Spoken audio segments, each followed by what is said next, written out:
우리 그리스도인과 비그리스도인들의 차이점이 있다면 어떤 차이점이 있을까요?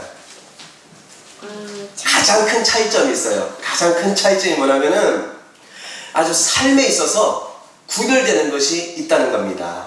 특별히 그리스도인들에게 있어서 가장 그 중요한 특징이 무엇인가 잘 말씀해주고 있는데, 바로 사나 죽으나 주를 위해서 사는 것이 그리스도인의 특징인 줄 우리는 믿습니다. 그렇다면은 나는 주를 위해서 정말 살고 주를 위해서 죽는다. 여러분, 어떻게 사는 것이 주를 위해서 사는 것이고 주를 위해서 죽는 것입니까? 오늘 우리가 그것을 한번 배우려고 합니다. 우리가 그것을 살펴보려고 합니다. 그래서 특별히 오늘 13절로 14절 보니까 이렇게 말씀을 하고 있어요. 인간의 모든 제도를 주를 위하여 순종하되 혹은 위에 있는 왕이나, 14절입니다. 혹은 그가 악행하는 자를 징벌하고 선행하는 자를 포상하기 위하여 보낸 총독들에게 하라.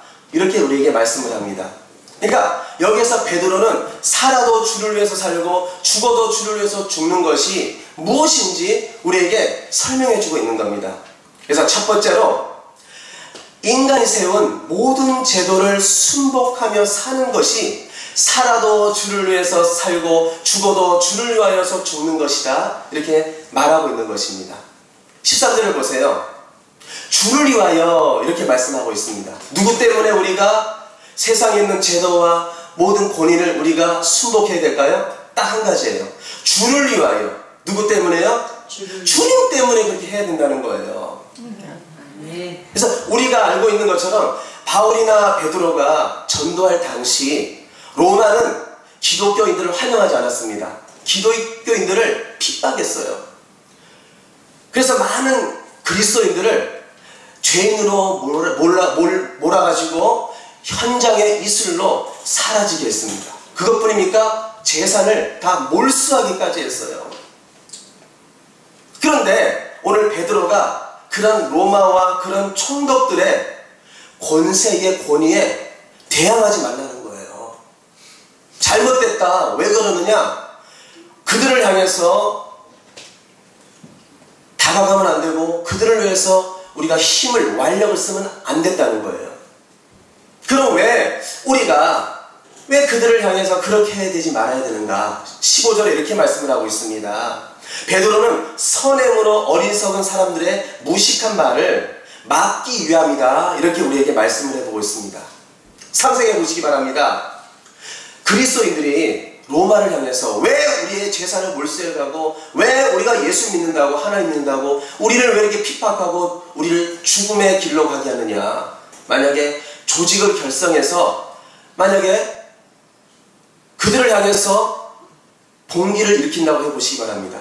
권리를 주장하면서 그들을 향해서 싸우려고 하고 그들을 향해서 뭔가 힘을 가지고 나아가려고 했을 때에 로마는 어떻게 하겠습니까? 딱 한 가지입니다. 죽이려고 할 것입니다. 전쟁을 일으킬 것입니다.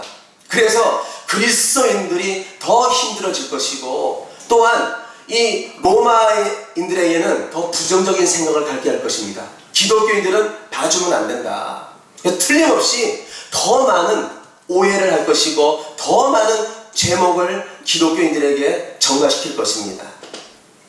그러니까 결과적으로 어떻게 해라는 겁니까? 우리가 믿음 생활을 위해서, 또한 너희가 전도를 위해서 더 인내하고, 또한 주를 위해서 너희들이 참아야 된다, 순복해야 된다, 순종해야 된다, 이렇게 말씀해 주고 있습니다. 그렇기 때문에 바울은 로마서 13장 1절에 이렇게 말씀했습니다.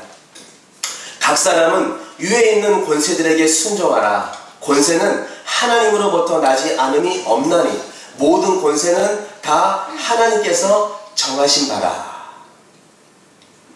그러니까 모든 것이 하나님께서 세워주시고 하나님께서 허락하셨다는 거예요. 그래서 그 모든 권위라는 것은 질서와 규칙을 하나님께서 허락했기 때문에 우리가 잘 지켜야 되고 잘 순종을 해야 된다는 것입니다. 바로 그럴 때에 우리가 이 캐나다 땅에 질서를 잘 지키고 규칙을 지키고 우리가 권위를 인정할 때에 우리에게는 좋은 결과가 일어납니다.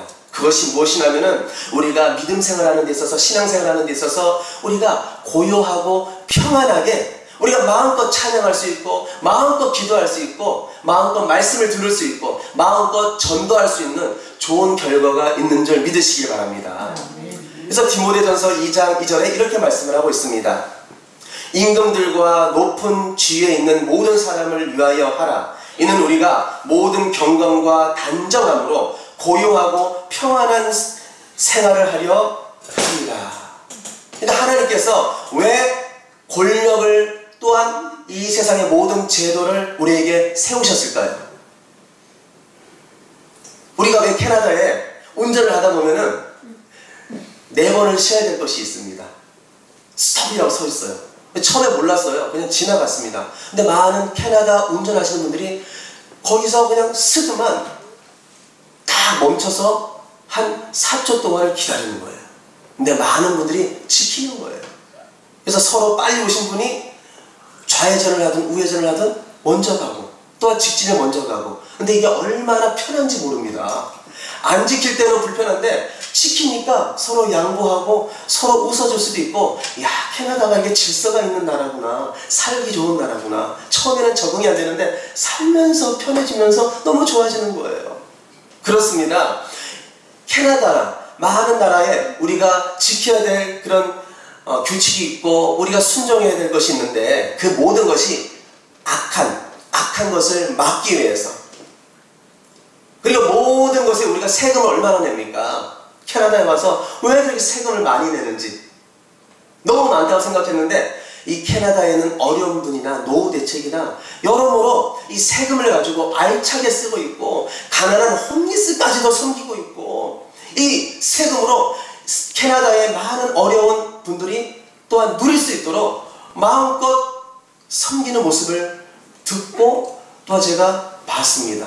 그래서 이 모든 것이 우리가 살기 좋도록 가난한 사람을 도와주고 연약한 자들을 보호하기 위해서 하나님께서는 모든 제도와 권위자들을 하나님께서 두셨구나, 이렇게 이해하게 되었습니다. 그렇기 때문에 우리가 규칙이나 이 세상의 권세나 권위를 갖다가 우리가 순종하고 우리가 잘 지켜야 될 줄 믿습니다. 그 이유를 오늘 15절로 14절에 이렇게 말씀해 주고 있어요. 곧 선행으로 어리석은 사람들의 무식한 말을 막으시는 것이라. 또한 14절에 까다로운 자들에게 그리하라. 기독교인들이 더 선행으로 나아가고 더 잘 지키면은 그리스도인을 칭찬하지 않겠습니까? 그리고 전도할 때에 권위자들이 기독교인을 인정하지 않겠습니까? 저 사람들은 우리가 더 억압을 해도, 더 우리가 못되게 굴어도 저분들은 우리를 더 반겨주고 우리를 위해서 기도하고 또 모든 것을 다 잘 지키고 정말 좋으신 분들이라. 전도의 문도 활짝 열릴 줄 믿으시길 바랍니다. 그래서 왕들 중에 오늘 15절 18절에 보니까 어리석은 사람들이 있고요, 또한 까다로운 사람들이 있습니다. 그래서 어리석은 사람들, 무식한 리더는요, 잘못된 명령이나 잘못된 법령을 내릴 때도 있어요. 옆에 있는 충신이 아니고 아부하는 그런 신하의 말을 듣고 잘못된 결정을 내릴 때가 있습니다. 그래서 그것 때문에 기독교인들이 또는 어려움을 겪을 때가 있어요. 그랬을지라도 우리는 특별히 선행으로 어떤 고난이 있어도 어떤 희생이 있어도 우리가 그들을 향해서 목소리를 높이는 것이 아니고 그들을 위해서 우리가 완력을 쓰는 것이 아니고 우리는 순종해야 될 줄 믿습니다. 그래서 이 일에 모범이 되는 한 사람이 있습니다. 누굽니까? 다니엘입니다. 다니엘은 누구보다도 진실하게 법을 잘 지켰습니다. 왕의 명령에 너무나 충성을 했어요. 그래서 왕이 다니엘을 얼마나 총애한 줄 모릅니다. 저 신하는 정말 진실된 사람이다. 근데 다니엘이 하나님의 법을 위해서 왕의 법을 어긴 것이 있습니다. 그것이 무엇이냐면은 바벨론 왕이 먹으라고 준 음식인데 그것을 먹지 아니한 거예요. 간신히 이렇게 말했습니다. 다니엘을 없애려면은 우리가 왕을 설득해서 앞으로 30일 동안 왕 외에 다른 신에게 기도하는 사람 죽이라고 하자. 그리고 우상의 제물도 주자. 근데 먹지도 않고 30일 동안 죽이라는 법률, 다른 신에게 기도하면 당장에 죽는데 다니엘은 문을 활짝 열어놓고 하나님께 기도하는 거예요. 하나님, 나는 하나님을 믿습니다. 나는 하나님이 최고의 나는 왕이십니다. 그래서 하나님께 더욱더 기도하면서 목소리를 높이면서 하나님께 나아가는 것입니다. 그랬을 때에 하나님이 이 어리석은 왕이었어요. 충실히 말을 들은 것이 아니고 이 간신들의 말을 듣고 법령을 내렸기 때문에 다니엘아, 너는 할 수 없다. 너는 사자굴에 들어가야 되겠다. 그리고 사자굴에 들어갔습니다.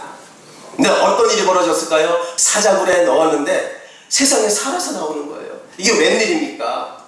그래서 법령을 내렸던 이 왕이 사자굴에 다니엘을 미워서 집어넣었던 간신들을 집어넣어 버렸습니다. 간신들은 다 죽고 말았겠죠. 그래요. 권세자들의 말을 우리가 때로는 순종해야 되고 다 따라야 되지만 세상의 권세자들 말이나 권위자의 말보다 누구의 법이 더 우선이고 누구를 더 우리가 우선으로 생각해야 되느냐? 하나님의 법이라는 거예요. 어떤 죽음의 각오가 올지라도 어떠한 순교가 올지라도 우리가 어리석은 사람들, 까다로운 사람들이 우리를 볼 때에 이야, 저 사람은 정말 하나님이라면 생명도 걸고 오직 믿음을 지키는구나, 감동받을 수 있도록 우리는 세상 법을 잘 지키지만 우리가 예배 드리는 데 있어서 누군가 우리를 막는다면 그것이 권위자고 권세자들이 막는다고 할지라도 우리는 하나님을 예배하는 것은 끝까지 우리가 지키고 순교할지라도 우리는 하나님께 나아가야 될 줄 우리는 믿으시길 바랍니다. 그랬을 때에 이 왕이 감동을 받아요. 왕이 얼마나 감동을 받아서 하나님이 하나님 되심을 고백하고 직접 말을 합니다. 다니엘서 6장 25절로 27절입니다. 읽어드리겠습니다. 이에 다리오 왕이 온 땅에 있는 모든 백성과 나라들과 언어가 다른 모든 사람들에게 조서를 내려 이르되 원하건대 너희에게 큰 평강이 있을지어다. 내가 이제 조서를 내리노라. 내 나라 관할 아래 있는 사람들은 다 다니엘의 하나님 앞에 떨며 두려워할지니 그는 살아계신 하나님이시요 영원히 변하지 않으실 이시며 그의 나라는 멸망하지 아니할 것이요 그의 권세는 무궁할 것이며 그는 구원도 하시며 건져내기도 하시며 하늘에서든지 땅에서든지 이적과 기적을 행하시는 이로써 다니엘을 구원하여 사자 입에서 벗어나게 하셨습니다 하였더라. 하나님을 만난 직접 목격한 왕은 하나님이 하나님 되심을 고백할 수밖에 없고 높일 수밖에 없었습니다. 그러므로 우리는 하나님이 주신 자유로 제일 먼저 해야 할 것이 무엇이냐? 하나님을 섬기시기를 주님으로 축복합니다. 18절 이렇게 말씀하고 있습니다. 너희는 자유가 있으나 그 자유로 악을 가리는 데 쓰지 말고 오직 하나님과 하나님의 종과 같이 하라. 이렇게 말씀을 합니다. 이 말이 무슨 말입니까? 현대인의 성경은 이렇게 말하고 있습니다. 여러분은 율법에서 해방된 자유인답게 생활하십시오. 그러나 그 자유를 악용하지 말고 오직 하나님을 섬기는 일에 사용하십시오. 이게 베드로가 우리에게 중요한 두 가지를 가르쳐주고 있습니다. 첫째는 율법에 있어서 자유인으로 살라는 것입니다. 그런데 둘째로는 자유인으로 살지만 그 자유를 악용하지 말고 도리어 하나님을 섬기는 데 사용하라는 것입니다. 그래서 예수님을 믿는 사람들은 다 자유인입니다. 우리는 참 자유를 얻었습니다. 그런데 우리가 자유를 얻었다고 내가 참 자유인이라고 오늘 본문에 보니까 16절에 이렇게 말씀을 하고 있어요. 악을 가리는 데 쓰지 말고. 그러니까 자유하다고 해서 막 죄를 짓거나 알면서도 죄를 짓고 방종하는데 절대 쓰지 말라는 거예요. 우리가 어떤 사람이었습니까? 여기 하나님께 예배드리는 우리 모두는 과거에 마귀의 종들이었습니다. 죄의 종들이었습니다. 그러나 우리가 예수 그리스도를 믿음으로 말미암아 예수 그리스도의 십자가의 그 대속으로 말미암아 예수님의 의로 말미암아 우리가 자유를 얻었고 우리는 하나님의 백성이요 하나님의 자녀가 되었습니다. 할렐루야. 아멘. 그러니까 우리가 예수님을 생각할 때에 우리가 하나님을 찬양하고 하나님께 영광 돌리는 자리에 있어야지 우리가 죄 짓는 자리에 있으면 안 된다는 거예요. 그래서 하나님의 자유로 하나님을 섬기는 자리, 하나님을 예배하는 자리에 나오신 여러분, 하나님 여러분을 너무너무 사랑하시고 하나님께서 복 줄 줄 믿으시길 바랍니다. 많은 사람들은 그리스도인이라 하면서도 하나님의 예배 자리에 나오잖아요. 어떤 게 우선이에요? 나가 우선이에요. 나는 이제 자유를 얻었어. 나는 마음껏 뭔가 할 수 있어. 귀찮다고 해서 공예배를 빠지고 하나님 앞에 영광 돌린 자리에 있지 못할 때가 얼마나 많습니까? 우리가 자유를 주신 그 하나님의 그 자유를 가지고 우리가 복음을 증거하고 하나님의 영광을 위해서 더 헌신해야 되는데 우리가 그러지 못할 때가 얼마나 많습니까? 네, 하나님께서 주신 자유, 마음껏 예배 때 나와서 하나님 앞에 찬양하시길 바라고 마음껏 기도하시길 바라고 마음껏 예배 드리시기를 주님으로 축복합니다. 마귀의 종들은요 하나님 앞에 나오질 못해요. 뭐라 그래요? 내 주먹을 믿으라고 그래요. 세상을 쫓아가요. 그러나 우리는 특별히 주님의 등대교회 성도 여러분, 나에게 자유를 주신 그 자유로 마음껏 하나님께 영광 돌리고 오직 하나님만 섬기시기를 주님으로 축복합니다. 그랬을 때에 하나님께서는 여기에 있는 예배드리는 다음 세대와 또 하나님께 예배드리는 우리 모두를 하나님께서는 전적으로 우리의 삶을 책임져 주시고 인도해 줄 줄 믿으시길 바랍니다. 그래서 마태복음 6장 33절에 이렇게 말씀하고 있습니다. 그런즉 너희는 먼저 그의 나라와 그의 의를 구하라. 그리하면 이 모든 것을 너희에게 더하시리라. 믿으시면 아멘. 아멘. 오직 그의 나라와 오직 그의 의를 구하라는 거예요. 하나님 주신 자유로 내가 하나님의 영광만 구하겠습니다. 내가 주님의 영광 위에 하나님을 섬기는 삶을 살겠습니다. 그럴 때에 하나님께서는 우리의 삶에 필요한 모든 것, 하나님께서 구하고 있는 모든 것을 하나님께서 채워주시겠다 이렇게 말씀하고 있습니다. 그래서 우리 모두는 오직 하나님의 영광을 위해서 오늘 17절에 실천할 것이 있다는 거예요. 우리 한번 17절 말씀 함께 한번 읽어보도록 하겠습니다. 물사람을 공경하며 형제를 사랑하며 하나님을 두려워하며 왕을 존대하라. 17절은 바로 이 그리스도인으로서의 삶의 의무입니다. 그래서 이 17절을 특히 아프리카에서 일생 동안 봉사했던 알버트 슈바이처 박사가 모토로 삼고 가장 즐겨 암송했던 성구라고 합니다. 그러니까 그리스도인들이 오직 나를 구원해 주신 하나님을 생각할 때마다 우리가 하루하루 살아갈 때에 나는 그리스도를 드러내며 살아가겠다. 나를 아낌없이 사랑하신, 나를 구원하신 그 하나뿐인 아들까지도 주신 하나님의 사랑을 내가 증거하며 살아가야 되겠다. 내가 오직 하나님께 영광 돌려야 되겠다. 이런 사명자로 살라는 거예요. 그러기 위해서는 우리가 낮아져야 된다는 거예요. 내가 높아지는 것이 아니고 정말 나는 죽고 내가 예수로 사는, 나는 온데간데 없습니다. 나는 오직 나의 모든 것을 사랑하고 섬기는 데 있어서 내가 살겠습니다. 전도의 문이 막히지 않도록, 선교의 문이 막히지 않도록 나를 내려놓고 내가 살아가겠습니다.